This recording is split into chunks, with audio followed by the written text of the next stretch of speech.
Hello viewers, কেমন আছেন সবাই? আশা করি সকলেই খুব ভালো আছেন। আজ আমি জানাবো যে কোনো দিন এই গাছের শিকড়টি তুলে এনে মধুর সাথে সেবন করুন, আপনার লিঙ্গ সারা রাত খাড়া থাকবে। বন্ধুরা, এই গাছটি কিন্তু অত্যন্ত বলবান শক্তিসম্পন্ন একটি গাছ। সেই জন্যই আমাদের আয়ুর্বেদ শাস্ত্রে এই গাছটিকে প্রাধান্য দেওয়া হয়েছে। আজকে এই গাছটির সম্পর্কে খুবই জবরদস্ত এবং পাওয়ারফুল সম্পর্কে আপনাদেরকে জানাবো। আপনাদের নিজেদের উপকারের জন্য, নিজেদের লাভের জন্য এই ভিডিওটি কিন্তু অবশ্যই প্রথম থেকে শেষ পর্যন্ত দেখবেন। আর এই গাছটির শেকড়ের তথ্য আপনাকে কেউ দেবে না, জানলেও বলবে না। এখনকার দিনে অনেক মানুষকেই আমরা দেখেছি, তারা যে কোনো তথ্য জানার জন্য বা সংগ্রহ করার জন্য একাধিক সময় কিন্তু ব্যয় করে ফেলে। এভাবে কিন্তু তারা তাদের সম্পূর্ণ জীবনকে নষ্ট করে ফেলে। তবুও তারা এরকম জ্ঞানমূলক তথ্য প্রাপ্ত করতে পারে না। আমি আপনাদের সবার উদ্দেশ্যে একটা কথাই বলবো, এটা কিন্তু কোনো সাধারণ গাছ নয়। এই গাছটির শেকড়ের যে চমৎকার বা উপকারিতা রয়েছে, সেটি যদি আপনারা জানতে পারেন, তাহলে কাল থেকেই আপনারা এই গাছের যে শিকড় রয়েছে তা মধুর সাথে সেবন করতে আরম্ভ করে দেবেন। কারণ এই গাছের শিকড় লিঙ্গ খাড়া করার একমাত্র ঔষধ।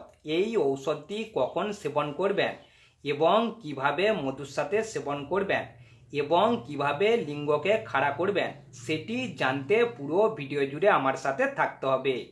কেননা কখন কি উপকারিতা বলবো আপনারা কখনোই জানতে পারবেন না যদি ভিডিওটি কেটে কেটে দেখেন।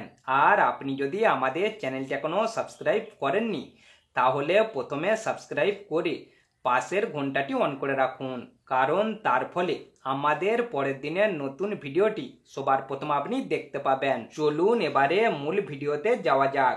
আপনারা যে কোনো দিন এই গাছের শিকড়টি তুলে নিয়ে আসবেন এবং আমি যেভাবে বলবো ঠিক সেইভাবেই ব্যবহার করবেন।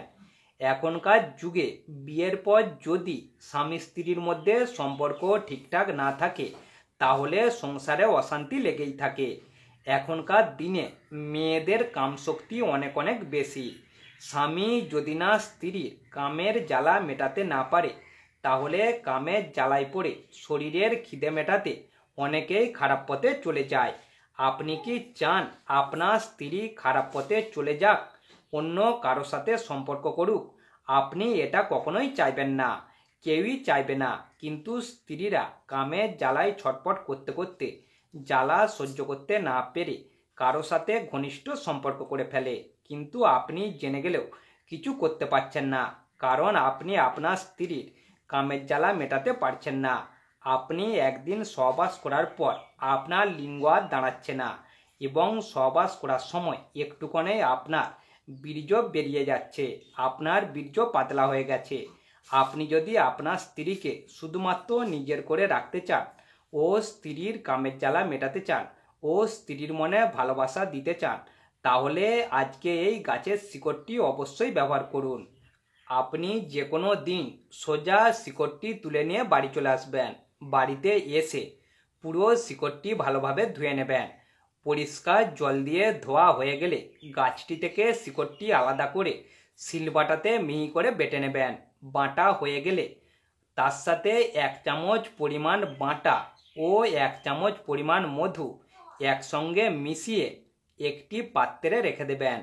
তারপর আপনি আপনার কাজ সেরে খাওয়া দাওয়া হয়ে গেলে ঠিক ঘুমোতে যাওয়ার আধ ঘন্টা আগে 1 গ্লাস গরম দুধের সাথে ওই 1 চামচ বাটাটি মিশিয়ে নেবেন এবং চামচে করে ভালোভাবে ঘাঁটিয়ে নেবেন। এরপর দুধটি কুসুম গরম অবস্থায় এলে দুধটি খেয়ে নেবেন। খাওয়া হয়ে গেলে ঠিক 1 ঘন্টা পরে প্রতিদিনের মতো স্ত্রীর কাছে শুতে যাবেন। আপনি যদি ঠিকঠাকভাবে আমার বলা নিয়মে শিকড়টি ব্যবহার করতে পারেন, তাহলে আমার মনে হচ্ছে আপনি নিজে নিজে আপনার শরীরের মধ্যে অনুভূতি বুঝতে পারবেন এবং আপনার লিঙ্গ সবসময় খাড়া থাকবে।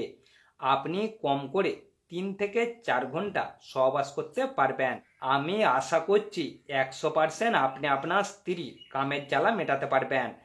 আর একদিন সহবাস করার পর আপনার স্ত্রী কম করে 1 সপ্তাহ আর সহবাস করতে চাইবে না। যদিও আপনার স্ত্রীর কামের জ্বালা খুব বেশিও হয়, তাহলেও কম করে 2-3 দিন আপনার ধারে কাছে আসবে না। এভাবে আপনি এই গাছের শিকড় সংগ্রহ করে আমি যেভাবে বলেছি ঠিক সেইভাবে ব্যবহার করবেন। যতদিন না আপনার স্ত্রীর কামের জ্বালা মেটে ঠিক ততদিন ব্যবহার করে যাবেন, এই একই পদ্ধতিতে একই নিয়মে। ভিডিও চলাকালীন আমি সব কিছুই জানিয়ে দিয়েছি, শুধুমাত্র একটি জিনিস বলিনি, সেইটি হলো এই গাছটির নাম। স্ক্রিনে দেখে অনেকেই হয়তো এই গাছটি চিনতে পেরে গেছেন, কিন্তু এই গাছটির শিকড়ের এত যে মহৎ উপকারিতা আছে তা ভাবতেও পারেননি। এই গাছটির নাম ধনেপাতা গাছ। এই গাছটিকে আপনারা একটু কষ্ট করে কোনো জমি থেকে সংগ্রহ করে ব্যবহার করবেন। ভিডিওটি প্রথম থেকে শেষ পর্যন্ত মনোযোগ সহকারে দেখবেন। যদি আপনার মনে হয় এটা করলে আপনার উপকার হবে, আপনার ভালো হবে, তবেই করবেন। ভিডিওটি যদি ভালো লেগে থাকে তাহলে অবশ্যই একটি লাইক, কমেন্ট ও শেয়ার করবেন। কথা হবে আবার পরবর্তী এপিসোডে।